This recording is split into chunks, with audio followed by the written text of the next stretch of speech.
I'm going to try this again, guys. I just had to delete the last video. I'm trying to get you right to CRA website. There we go. Let's try that. Let us try that. Okay, here we are finally. Okay, been getting a lot of questions. You know, a lot of us are leaving the country and we're immigrating to other countries like Mexico, Portugal, Greece, wherever. All right. So I wanted to just touch base on what happens when you leave Canada. The discussion is around, is there an exit tax? Is there a departure tax?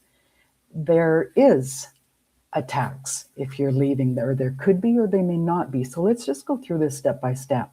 So if you're leaving Canada, you know, you can Google this. You can get right to here. You can see the links I've got.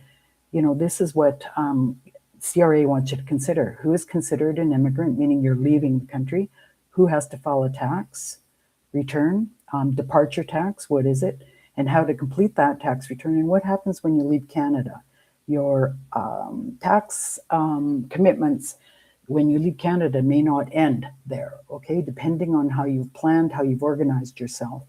And this is an educational video. I just like to make you guys aware when you ask a lot of questions, provide information. In this case, I would recommend dealing with a tax specialist that deals on leaving Canada for another country.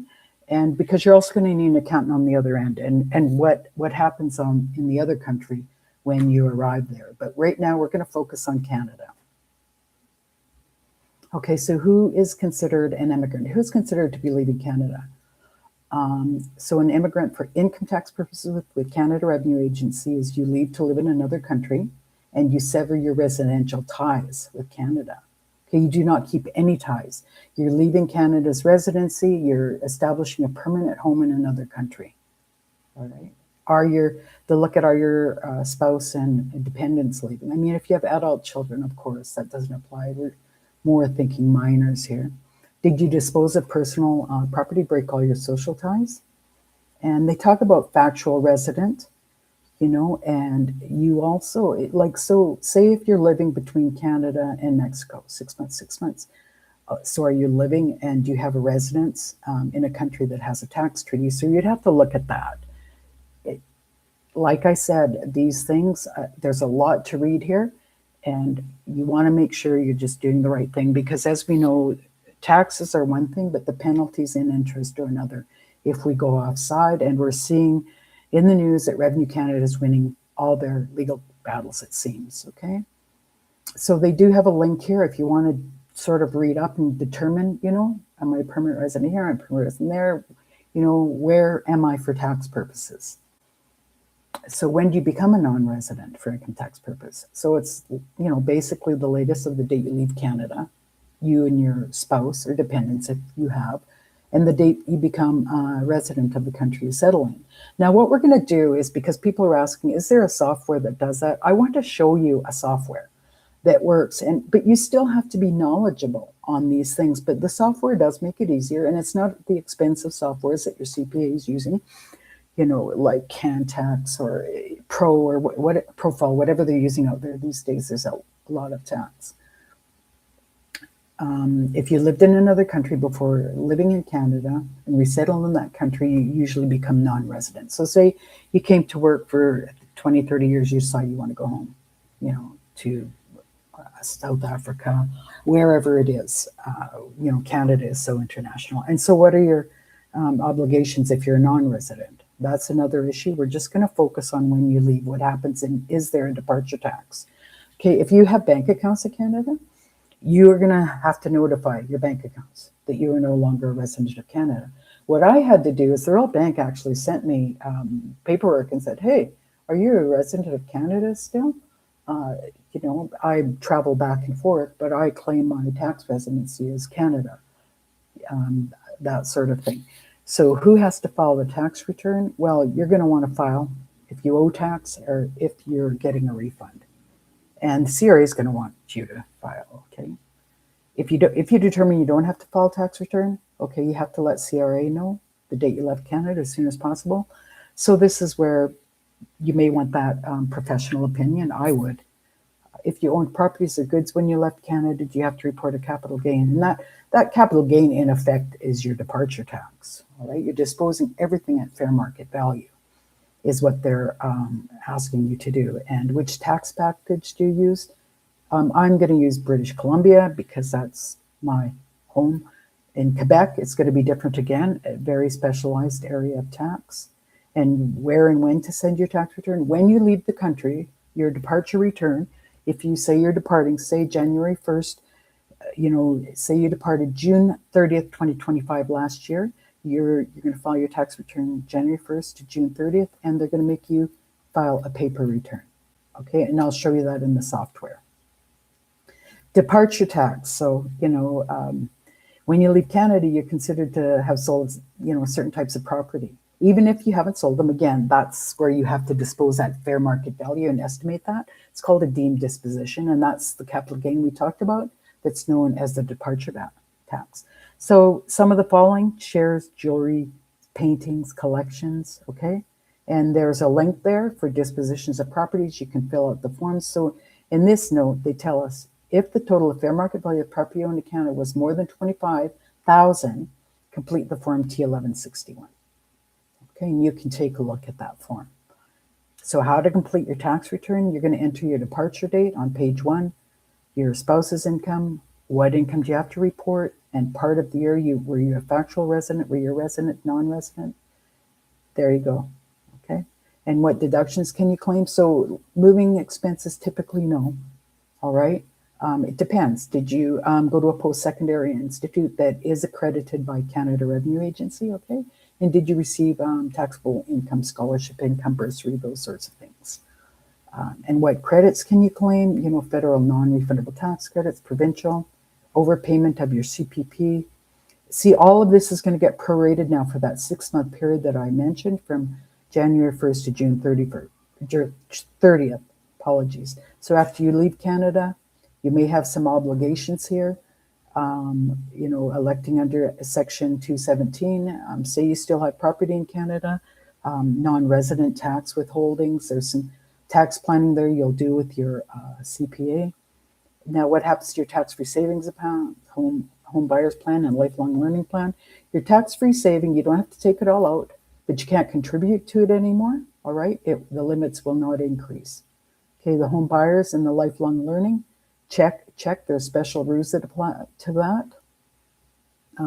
You will not, when you tell Revenue Canada that you've left, by indicating that on your tax return, you don't get your GST tax credit or your child tax benefit, or Canada Child Benefit now, I guess.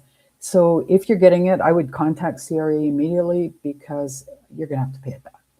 Okay, and penalties and interest, like I said. Taxes are one thing, repaying them for an overpayment, but you need to let them know immediately. Yes, unfortunately, we are responsible for policing ourselves. Other forms, and NR 73 will help you walk through step by step. Are you a resident or a non-resident? And other topics, when you're disposing of your property. Okay. So I'm going to stop sharing this screen, and then I'm going to take you to TaxCron, because people were asking, well, is there a software? Yes, there is one that I use. Let's see, where have we got it?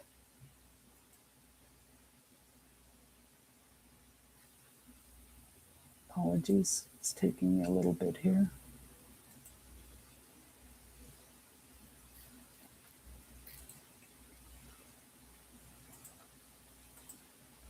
There we go.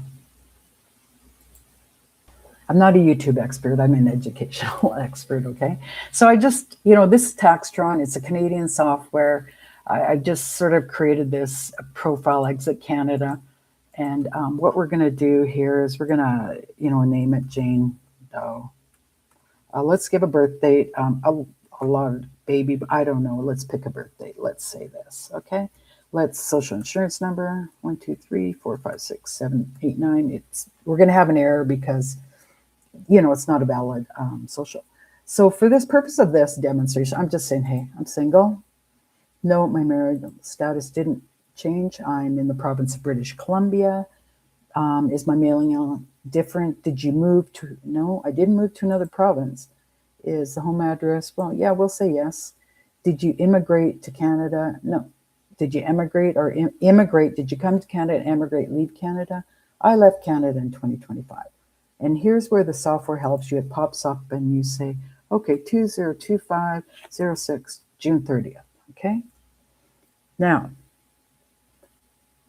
yes, that date is correct. See, it's going to check with you. And then, are you attempting to submit these forms? And we briefly touched on, and we say yes. And this is where the software tells you, okay, this return must be and mailed to Revenue Canada. You cannot electronically file it. Are you filing with CRA the first time? No. Okay, we are not. See, so it's just going to say, hey, here's the errors. We're going to keep on moving. So you want to autofill your return? Yeah, normally we will. In other words, as long as you're set up online with Revenue Canada, it will bring all the information over, but you still review it, because if anything's missing, you're responsible. Okay, so in here, your full address, contact number. If your address has changed, and it has, you're going to have your international address in there, and you're going to fill all that in, your contact phone number. And if you don't have a Canadian number, put it in, and they'll have to mail things to you. You know, I work back and forth with them, and sometimes they can call my foreign number and sometimes they can't, depending on how stable the internet is and if they're willing. I hope that's moving forward. Or you keep it. Nowadays, it's getting easy to keep an international number. Are you eligible to claim the disability? Let's say, just for purposes of this return, yes, we're not deceased. Did we own foreign property? I hope that if you did, and it was over 100,000, you were filing tax returns. For purpose of this, we're going to say no. And there is a separate tax return for that. Did we sell our principal residence? Yes. Are you I am registered under the Indian Act, okay?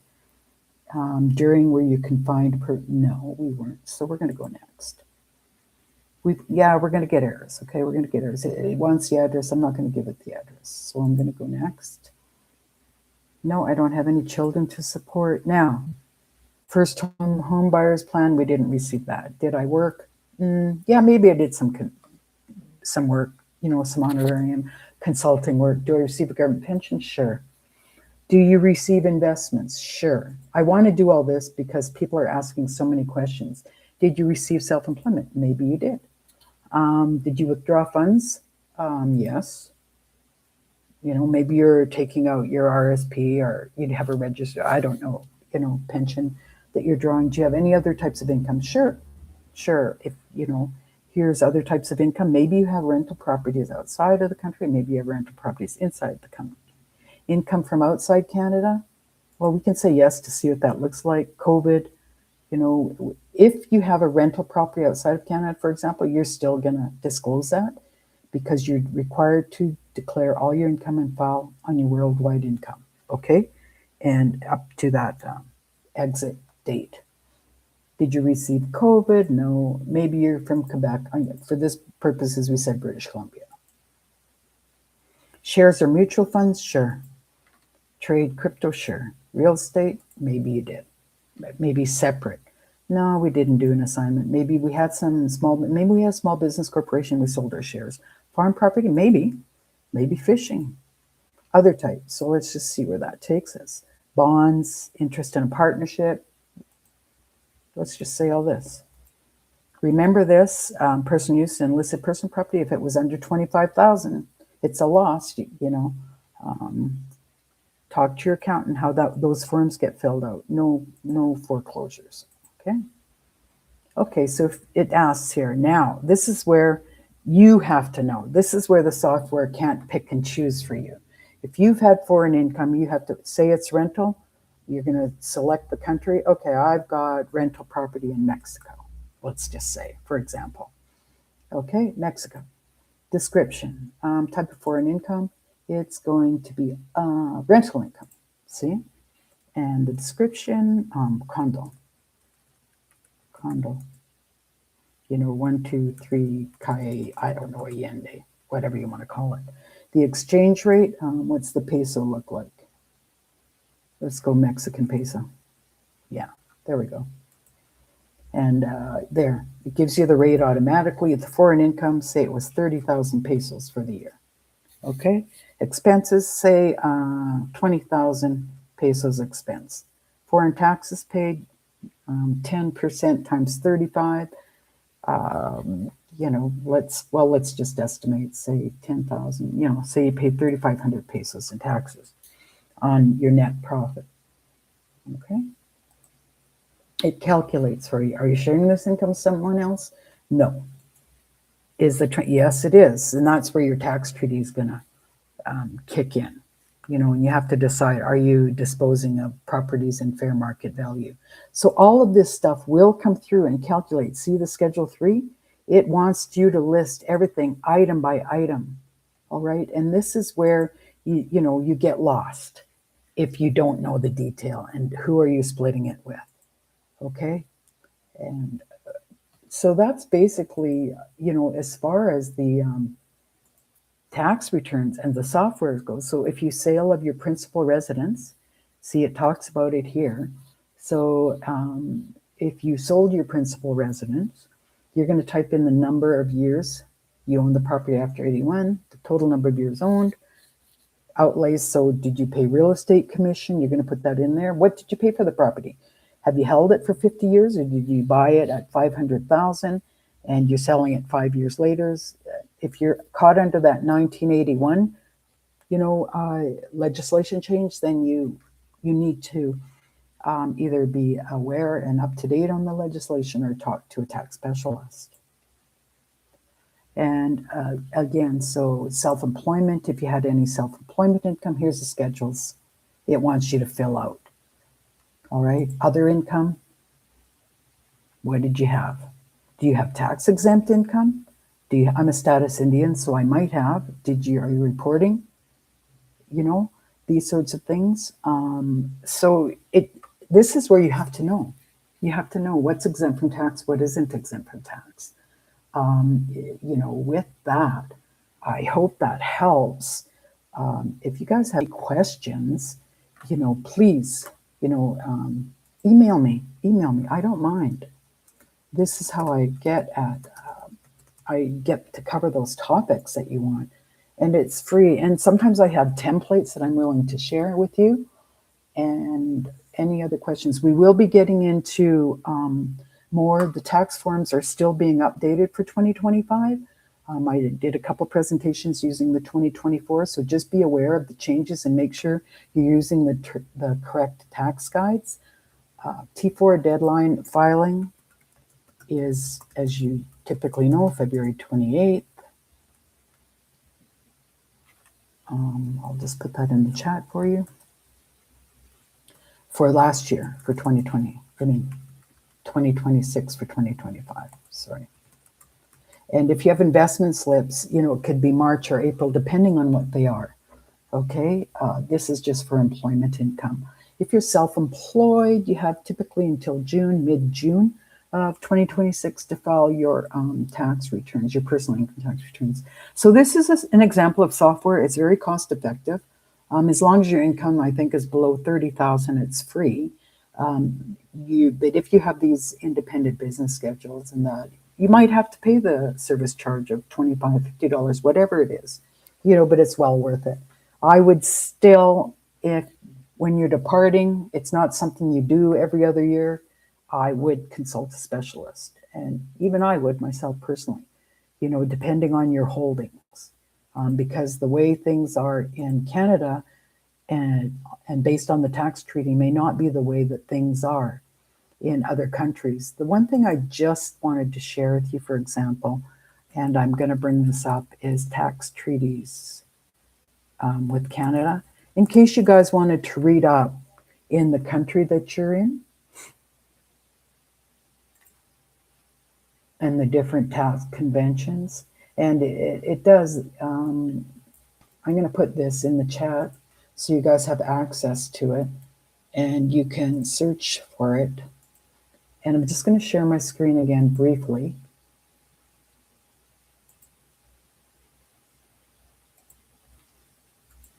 with you because I always like to show you the Revenue Canada site. So, you know, if you go there and you search this, and then it tells you suspension of tax agreement between Canada and Russia, it tells you what's going on. Canada, Madagascar, treaty. So if you really want to, you know, if these tax treaties came into effect, and it'll tell you if there's updates. So for, you know, most of your countries are here, and it's worth a read, you guys. I think the awareness, and so Canada Tax Convention, it was signed in 2006. We've got the US one as well, but, you know, so let's take a quick look at this and maybe what are some of the difference, you know, persons covered, residents in both, one or both states, taxes covered, income taxes imposed on each state. So what's the purpose of this? The purpose of this is so you don't pay double tax. So if you are filing your tax return in Canada, you pay tax. If you're filing a tax return in Mexico and you pay tax, and you're still a resident of Canada, what you do is you file your Mexican income tax return, you take the notice of assessment, you send that in with your Canadian tax return, and then what happens is you get a foreign tax credit in Canada so that you're not paying double tax. The idea is they want taxes to be fair. I'll leave that open to debate for anybody how you feel about taxes. That's your personal opinion. But the idea of these tax treaties or tax conventions, you know, and it's worth the read. It talks about permanent establishment and things like that. If you want more clarity, you know, and then this is business, you know, about permanent establishment as well. Taxation of income, immovable income, you know, business profits, Article 7. All these sorts of things. So associated persons, so, you know, dividends, you know, and what may be exempt in Canada is not necessarily exempt in it. Okay, totally different countries, you know, totally. And SAT in Mexico is pretty easy to navigate. You know, some other countries, their tax authorities, you know, maybe, again, I would use a specialist just because we can't always keep up with all of the legislations. All right, so I'm glad I finally got the screen to work. Thanks, everybody. Please, by all means, you know, send me an email if you have a request. As I said, we'll be getting into some of the changes for 2026 because, for example, finally the automobile expenses have increased. Not much, but with everything that happened with our fuel fluctuating so much, how could we even afford to run a vehicle for work, right? Anyways, have a great day. Talk soon.